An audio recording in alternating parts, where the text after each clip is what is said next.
नमस्ते।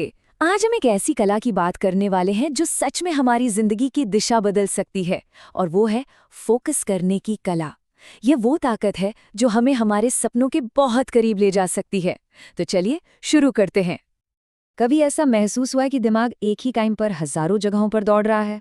कोई जरूरी काम कर रहे हैं लेकिन मन कहीं और ही भटक गया है, या पढ़ने बैठे हैं और ध्यान सीधा सोशल मीडिया की नोटिफिकेशन पर चला जाता है? अगर हाँ, तो ये सिर्फ एक इंसान की कहानी नहीं, हम सबकी है। लेकिन अच्छी खबर ये है कि फोकस कोई सुपर पावर नहीं है जो सिर्फ कुछ चुनिंदा लोगों के पास हो। ये एक स्किल है, एक हुनर जिसे कोई भी सीख सकता है। बस थोड़ी सी प्रैक्टिस और सही तरीके की जरूरत है। तो सबसे पहले समझते हैं कि ये फोकस की कला आखिर है क्या। ये वो चाबी है जो हमारे अंदर छुपी अनलिमिटेड क्षमताओं का ताला खोल सकती है। जरा एक तीरंदाज के बारे में सोचिए। उसके लिए सबसे जरूरी क्या होता है? उसका निशाना, उसका टारगेट। अगर टारगेट ही ना हो तो तीर का कोई मतलब नहीं रह जाता है ना। हमारा ध्यान भी बिल्कुल ऐसा ही है। बिना किसी लक्ष्य के ये बस यहाँ वहाँ भटकता रहता है। चलिए अब बात करते हैं हमारे सबसे बड़े दुश्मन की, डिस्ट्रैक्शन। यानी वो सारी चीजें जो हमारा ध्यान भटकाती हैं। ये वो जाल है जो हमें हमारे लक्ष्य तक पहुंचने से बार बार रोकता है। और पता है, डिस्ट्रैक्शन का ये जाल बिल्कुल मकड़ी के जाले जैसा होता है। हम जितना इससे निकलने की कोशिश करते हैं उतना ही इसमें उलझते चले जाते हैं। ये चुपके से आता है और हमारे कीमती वक्त और एनर्जी को खत्म कर देता है। और इसके पीछे एक बड़ा साइंटिफिक कारण है, जिसे कहते हैं द डोपामीन ट्रैप। होता यह है कि जब भी हम कोई आसान काम करते हैं, जैसे फ़ोन पर स्क्रॉल करना, तो हमारे दिमाग में डोपामीन नाम का एक केमिकल रिलीज होता है। इससे हमें पल भर की खुशी मिलती है और फिर हमारा दिमाग इसे और ज़्यादा चाहता है। और ये साइकिल कुछ ऐसे काम करता है। एक नोटिफिकेशन आया, हमने डिवाइस चेक किया, दिमाग को डोपामीन का एक छोटा सा हिट मिला, और बस फिर हम अगले हिट का इंतज़ार करने लगते हैं। और ये सिलसिला कभी खत्म ही नहीं होता।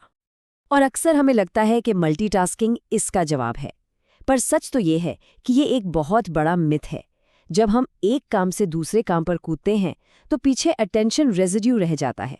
मतलब हमारा दिमाग पूरी तरह से किसी भी एक काम पर नहीं लग पाता। इससे काम की क्वालिटी गिरती है और दिमागी थकान भी बढ़ती है। असली जवाब तो सिंगल टास्किंग में है।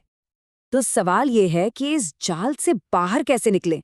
अपने ध्यान पर दोबारा कंट्रोल कैसे पाया जाए? चलिए कुछ प्रैक्टिकल तरीकों पर नजर डालते हैं। तो इसका सबसे पावरफुल टूल है माइंडफुलनेस। ये सिर्फ कोई मेडिटेशन टेक्निक नहीं है। इसका मतलब है जिस पल में हैं, उसी पल में पूरी तरह से मौजूद रहना, बिना उसे सही या गलत ठहराए, बस उसे महसूस करना। सोचिए, एक माइंडफुल दिमाग कैसा होता है? एक शांत, ठहरी हुई झील की तरह। विचार तो आते जाते रहते हैं, लेकिन वो बस पानी पर हल्की लहरों की तरह होते हैं। कोई ऐसा तूफान नहीं जो हमें बहा ले जाए। और जब भी लगे कि ध्यान भटक रहा है, बस ये छोटा सा 20 सेकंड का रीसेट ट्राई कीजिए। जो भी कर रहे हैं, रुक जाइए, एक गहरी सांस अंदर लीजिए, धीरे धीरे बाहर छोड़िए, और फिर एक नए जोश के साथ काम पर लौट आइए। ये बहुत ही कमाल का तरीका है। आज की डिजिटल दुनिया में कुछ नियम बनाना बहुत जरूरी है।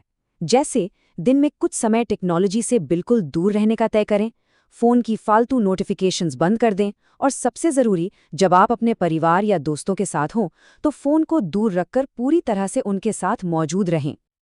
अच्छा, अब इस बातचीत को एक लेवल और ऊपर लेकर चलते हैं और समझते हैं डीप वर्क की पावर को। ये वो स्टेज है जहां हमारा काम सिर्फ काम नहीं रहता, बल्कि कुछ कमाल का बन जाता है। डीप वर्क का सीधा सा मतलब है बिना किसी भटकाव के पूरी की पूरी एकाग्रता के साथ काम करना। ये वो जोन है जहां हम अपनी दिमागी क्षमता की हदों को छूते हैं। इसी स्टेट में हम कुछ नया बनाते हैं और अपनी स्किल्स को बेहतर करते हैं। और डीप वर्क का सबसे बड़ा इनाम है फ्लो स्टेट। ये वो जादुई एहसास है जब हम किसी काम में इतना डूब जाते हैं कि वक्त का पता ही नहीं चलता और हमारी परफॉर्मेंस अपने पीक पर होती है। लेकिन इस फ्लो स्टेट तक पहुंचना आसान नहीं है। इसके लिए कुछ चीजें जरूरी हैं। एक बिल्कुल साफ लक्ष्य, ताकि पता हो कि करना क्या है। एक ऐसा माहौल जहां कोई डिस्टर्बेंस ना हो। काम के लिए एक फिक्स्ड टाइम, और सबसे जरूरी, सब्र और लगातार कोशिश। तो चलिए अब इस सारी बातचीत को समेटते हैं। ये समझना बहुत जरूरी है कि हमारा ध्यान सिर्फ एक आदत नहीं है, ये वो चीज है जो हमारा भविष्य तय करती है। हमेशा याद रखिए, हमारा ध्यान हमारी सबसे कीमती चीज़ है, सबसे वैल्यूएबल रिसोर्स। हम इसे कहाँ लगाते हैं, यही तय करता है कि हमारी ज़िंदगी की क्वालिटी कैसी होगी, चाहे वो हमारा काम हो, हमारे रिश्ते हों या हमारा अपना सुकून। तो आखिर में सवाल बस एक ही है, हमारा ध्यान हमारी सबसे कीमती करेंसी है, हम इसे कहाँ खर्च करना चुनेंगे? क्योंकि जो भी जवाब होगा, वही हमारी सफलता और खुशी की कहानी लिखेगा।